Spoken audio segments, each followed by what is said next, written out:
Hello guys! Hello Gemini! Welcome dito sa aking channel. Okay Gemini, tingnan natin kung anong messages, vibration, gabay energy para sa lahat. This is general reading, so I hope na makuha mo yung energy na para sa'yo. Okay, first card natin is Nine of Raphael.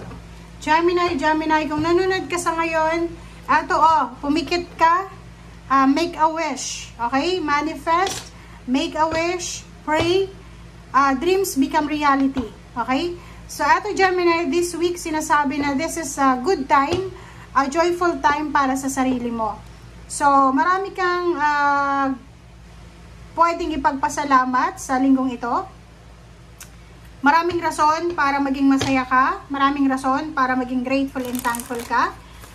Law of attraction, i-attract mo na ang gusto mong i-attract sa buhay. Kasi sinasabi sa'yo dito, make a wish. Dahil lahat daw ng wini-wish mo ay posibleng magkakatotoo. Okay?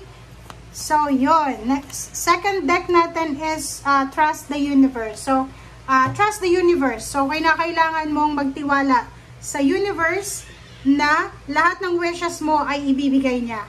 Lahat ng kagustuhan mo ay mapapasayo.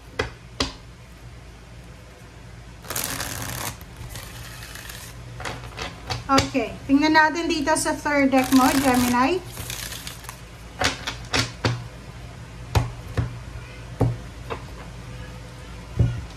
Okay, first card and second card is King of Swords and then King of Cups. This is all about empowerment, stability. So, nakikita ko sa'yo dito, Gemini, na yung direksyon na tinatahak mo sa ngayon ay sobrang peaceful, sobrang solemn, sobrang at peace, parang ganon, sobrang relax. And nakikita ko sa'yo dito na may mga parang sitwasyon ka sa, may mga sitwasyon ka sa buhay mo na gusto mo nang kalimutan, gusto mo nang makapagsimula ng mas peaceful, mas stable, mas secured na buhay, relationship, or anuman, or lifestyle. Okay. So, if ever lang, Gemini, like this week, if maka-experience ka ng sadness, ng depression, anxiety, or sleepless nights, or may insomnia ka, sinasabi ng baraha sa'yo dito na labanan mo daw siya. Okay? Fight for it. Labanan mo yan, nararamdaman mo na yan. Just let it go. Okay? And just trust God, trust the universe na yung mga inaalala mo, yung mga stress mo sa buhay, ay useless yan para isipin. Okay? So, the moon card, sinasabi ng baraha, iwasan natin yung matakot. Just accept the reality. Just face your fears. Just face all the incoming and accept what is going outside sa ating buhay. Okay, victory and success, Gemini and the Devil. Nakikita ko sa'yo dito, mag-iingat ka kasi yung victory and success mo, yung prosperity, abundance, success, ano pa ba? Retirement, payments, payouts, bonuses, higher position, higher salary. Lahat ng yan, yun nga, everything happens for a reason. Lahat yan ay mapapasayo. Pero, mag-iingat ka kasi may mga tao sa paligid mo, maybe Capricorn or any zodiac signs, na posibleng sila ay hadlang para makuha mo yan na 6 of Wands. Okay, 8 of Wands.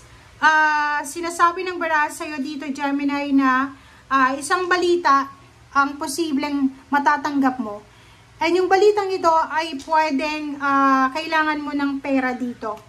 Or depende sa kung sino yung tao na magbabalita sa'yo. It's either yung balita sa'yo na yung pinoproblema mo sa ngayon na financial, like may kailangan kang pera, posibleng makakatanggap ka ng message or call from your family members na pwedeng siya ay matulungan ka niya para maayos yung mga financial problems mo or yung mga health problems mo. Or pwedeng, emperor kasi siya, it's father figure. So, posibleng meron kang tiyuhin, father, kapatid na lalaki. Ang posibleng may pinagdadaanan siyang financial problems or pwedeng may sakit siya or nararamdaman siyang hindi maganda sa katawan, kailangan ng pera. So, pwedeng yung taong ito ay hihingi sa'yo ng tulong. Okay? Hihingi sa'yo ng tulong, and if may ipon ka, pwedeng yung iniipon mo ay maibigay mo sa kanya as, diba, parang tutulungan mo siya. Okay, next card is the World card and 9 of Cups. So, but in emotional, sinasabi ng baraha, ano man itong pinapangarap mo sa emosyon, ay malapit mo na itong makuha. Malapit mo nang ma-manifest. Kung nagma-manifest ka ng kasal, ng new baby, or bahay, lupa, or may nililigawan ka, or may gusto kang tao, sinasabi dito na ibibigay talaga sa'yo. It's a completion, it's a wish fulfillment, and achievements. Parang ganun. Okay, next card natin is Page of Wands and the Chariot. Dito sinasabi ng baraha sa'yo na may upcoming news, upcoming travel, upcoming decision making na gagawin ka. So, posibleng may Gemini dito magta-travel or magre-relocate, or posibleng siya ay lilipat sa mas stable, secured na lugar, or posibleng meron siyang babaguhin sa kanyang plano. Okay, so yun. So, nakikita mo dito, in the near future, emotionally and financially, maraming mag-i-improve sa buhay mo, financially and emotional. So, parang dire-remind ka ng tarot natin, Gemini, na ano man ang pinagdadaanan mo sa ngayon, pagdadaanan mo lang yan. Hindi yan yung final destination, and hindi dyan magtatapos kung ano man ang dapat magtapos. Okay. This week din, sinasabi ng baraha na as much as possible, kung may pagkakataon kang makapagpahinga, makapag-relax, makapagbakasyon, gawin mo na siya. Okay? Take care of yourself, take care of your health, take care of your money, take care of your relationship. 6 of, diba? So, nakikita ko, pwedeng may pagkakataon ka na makauwi sa probinsya, makauwi sa Pilipinas, kung OFW ka, or kumbaga, ma-met mo ulit, pwedeng may reunion, ma-met mo ulit yung mga taong pwedeng dati mong kaibigan, dating kaklase, dating katrabaho, na pwedeng sila ay, kumbaga, makakatulong sa'yo para sa recovery mo.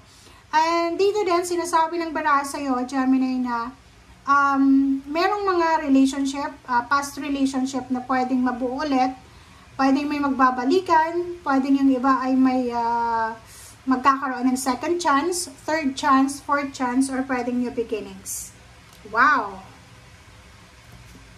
Okay, so dito naman sinasabi ng baraha, isang financial opening, pwedeng isang company ang mag-open, and yung company na to is posibleng malapit lang sa tinitirhan mo, and yung company na to ay pwedeng makatulong sa'yo para sa kung ano man to na gusto mong gawin sa buhay.